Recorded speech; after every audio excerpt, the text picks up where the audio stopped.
రావడం అవడమే కాటన్ మార్కెట్కి పోయినాం. నిజంగా కాటన్ పత్తి రైతు బాధ చూస్తే మాత్రం చాలా చాలా బాధాకరం అనిపించింది.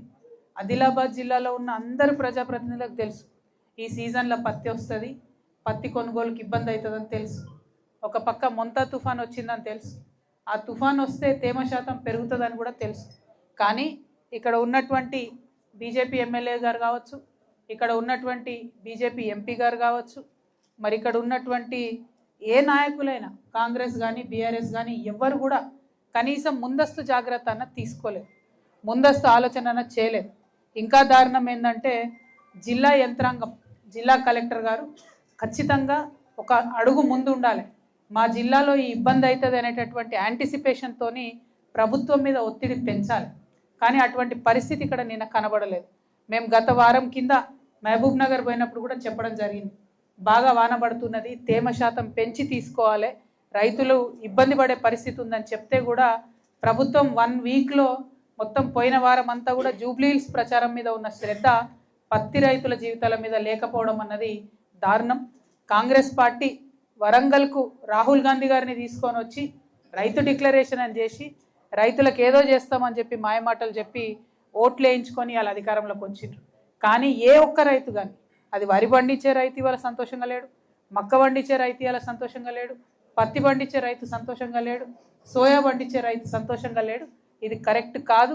రైతుని విస్మరించినటువంటి రాజ్యం ఎన్నటికి కూడా బాగుండదు. ఒక పక్క మీరు వాళ్ళకు బోనస్ ఇస్తలేరు, ఇంకొక పక్క టైంకి రైతు భరోసా మీరు ఇస్తామన్నంత అమౌంట్ ఇస్తలేరు, ఇంకొక పక్క యూరియా ఇవ్వలేకపోతున్నారు, ఇంకొక పక్క కరెంటు పోతున్నది. మరి ఇక రైతు వ్యవసాయం ఎట్లా చేసుకోవాలి? పోనీ చేసుకొని ఏదో ఒకటి చేసి కష్టపడి మార్కెట్కి తీసుకొస్తే దారుణమైనటువంటి పరిస్థితి ఉంది. నిన్న అక్కడికి పోతే రైతులు ఒకటే చెప్తున్నారు, మా ట్రాక్టర్ ఇట్లా లోపలికి రాగానే మాయిశ్చర్ కంటెంట్ తీసుకుంటున్నారు, డెఫినెట్గా అది ఎక్కువ వస్తుంది, మేము ఆరబెట్టుకున్న తర్వాత తీసుకోవాలి. ఈ కనీస చిన్న చిన్నవి కూడా పాటిస్తలేరంటే నిన్న మీ అందరి సమక్షంలోనే నేను కలెక్టర్ గారికి మాట్లాడడం జరిగింది. వారు దానికి ఒప్పుకున్నారు. లేదు కొంచెం అవకాశం ఇస్తామని చెప్పిండ్రు.